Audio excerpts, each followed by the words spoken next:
If you're looking for a fun chant to help students work on quarter and eighth notes and also get the kids moving, then you're gonna need 2, 4, 6, 8, meet me at the garden gate. This is a really short little chant that is great for your kindergarten, first grade, or even second graders.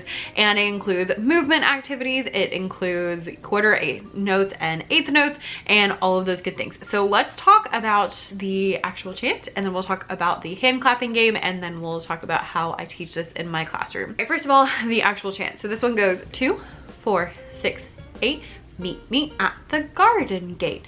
If I'm late, please don't wait. 2, 4, 6, 8.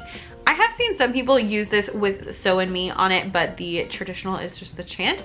Some people like doing that just to add it some more, you know, So and Me practice, but I just like, you know, sometimes I like to have just a chant. It just makes life a little bit different. So we do that. So with this, the hand clapping game is the students just tap down and then tap up, tap down, tap up to their partner.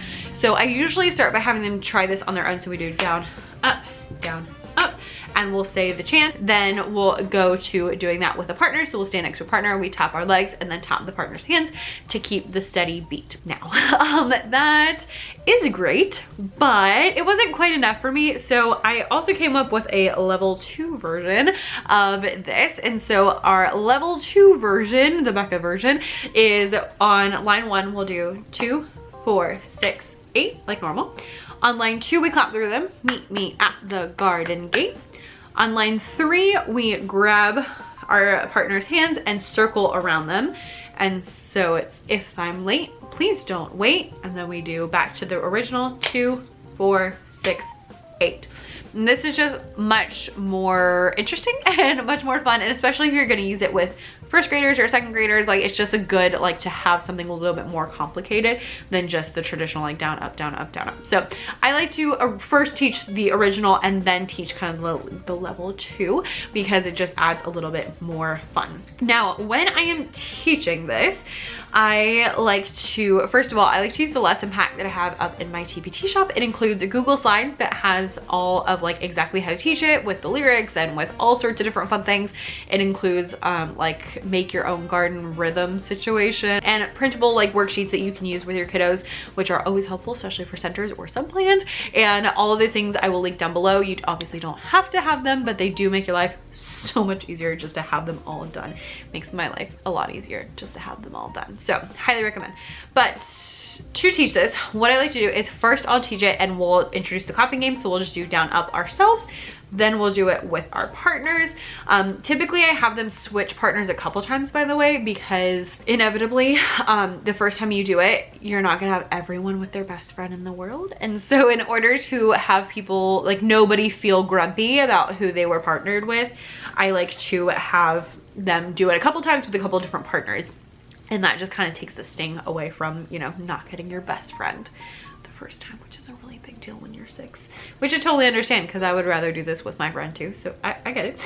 So after a few rounds, then I'll ask the kids, what were we doing with our hands? And they're like, oh, we were keeping the beat. I'm like, great. So then I'll put either heart icons on the board or have heartbeat charts that they can use on their own. Both those are included in the lesson pack, by the way, and have them point to the heartbeats on the chart. And so they'll say it and, you know, tap the heartbeats. Next, I show them icons with the rhythm up on the board. So I use bird for Taz and then flowers for TT. And I have 2 flowers because, you know, it's 2 sounds, so it needs to have 2 icons. And so we'll point to the rhythm. So I'll ask, like, was that the same as the beat? And hopefully they say no. And then after that, I'm like, oh, great.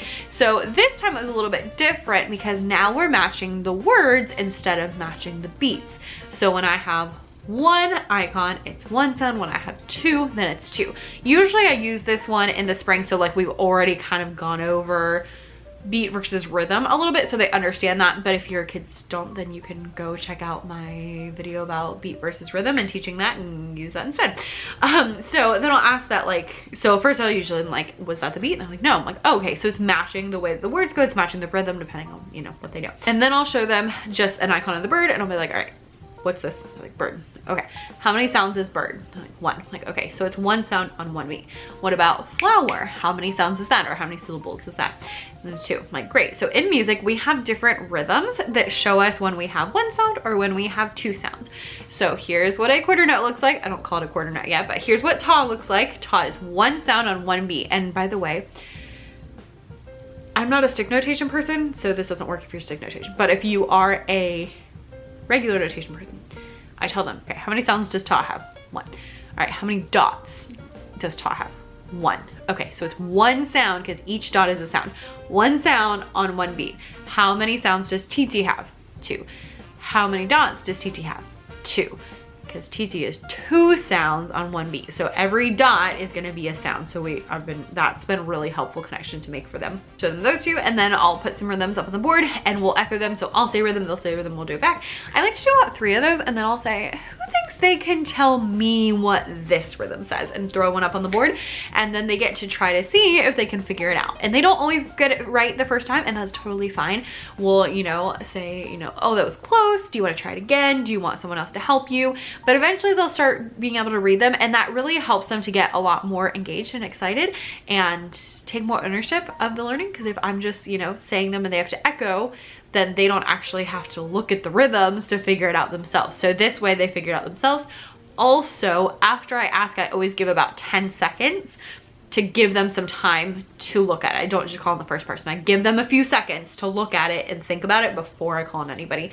That way more people can think about it than if you're like immediately calling on somebody. And then we'll also do those as well. Then after that, we will make some rhythms with garden rhythms. So there's actually 2 different versions in the lesson pack. There is a flower rhythm one that is included with the slides, and then there's also a different pack that is a garden rhythm pack. So you can use either one if you want to do like flowers, so it's like daffodil and daisy and all those rose and those kind of things to make your garden, or you can make your garden out of like vegetables with the other pack, and so it'll be like carrot or different things like that. Whichever one you choose is totally fine, but I love having that as a fun extension activity. I like to do the flower one on the board together and then have them do it on their own or with a partner and make their own, you know, ta and TT rhythms with the different things that we can put in our gardens to make them all nice and pretty. So do it individually, do it as a whole group, do it in partners. Usually do it whole group and then in partners, but you know, whatever's gonna work for you. And to finish up, I like to pull out one of the worksheets that is in the lesson pack because those are great for assessments. And there's also a couple color in my notes in there, by the way, in case you need that, because you just always need color in my notes. Do. All right, so that's 2, 4, 6, 8. Now, if you're looking for a couple of things to go along with it, here's gonna be a couple like extension activities that you can do along with 2, 4, 6, 8. So number 1 would be Bee Bumblebee. This is a really fun little like simple game where kids, you know, get out. Really simple chant. It goes Bee Bumblebee, stung a man upon his knee, stung a pig upon his snout. I declare that you are out.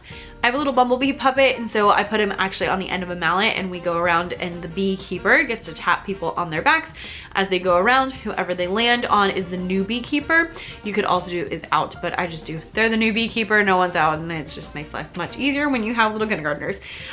Also has ta and TT, so really great to pair with 2, 4, 6, 8 to really work on that. Next up, spring rhythm play-alongs. Rhythm play-alongs saved my life, I do have to say. But there's a specific one on YouTube. I don't know who it's by off the top of my head, but really cute. She has a whole bunch of them that's like all the same concept, but different rhythms. And so what it is it's like little rhythm play-alongs. So you play the rhythms, and then if you play them right, then the flowers appear. And so every time it says like, what color flowers do you think will be next? And the kids get so into it. They're like, blue, blue, blue. And then if they get it right, they're like, yeah. It gets very intense. And then there's like a few more rhythms, and then you get, you know, those flowers appear. And it's a weirdly great time. You know, those things that like shouldn't be that exciting, but they are. It's one of those. Next one is flower rhythm compositions. So this is a freebie. Actually, I will link down below, and it's like a little flower stem, and you have different petals, and the petals have different rhythms.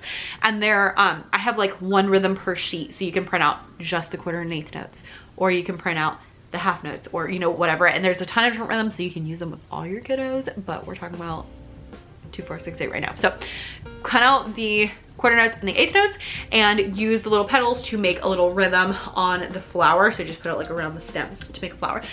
You can do that either like laminate them, use it for centers, or you can do it as like a craft activity where the kids like glue them down. They can color them in, do all that kind of stuff. It comes in color and black and white, regular and stick notation. So you're pretty much covered. It's also a really good thing to do if you are in the teacher's classrooms during testing, if you happen to be watching this in the springtime during testing. FYI. That's a really fun thing that you can do as well, and that one's free. So I will link that one down below here so that you can check it out. There's a ton more things that we could be talking about, but we'd be here forever. So I will just link another video that talks about some of my favorite like spring music lessons that has like things you can do with Vivaldi's Spring and spring songs and all that kind of stuff. And I will link that down below so that you can check that out if you need more information, and I will see you guys next time. Bye.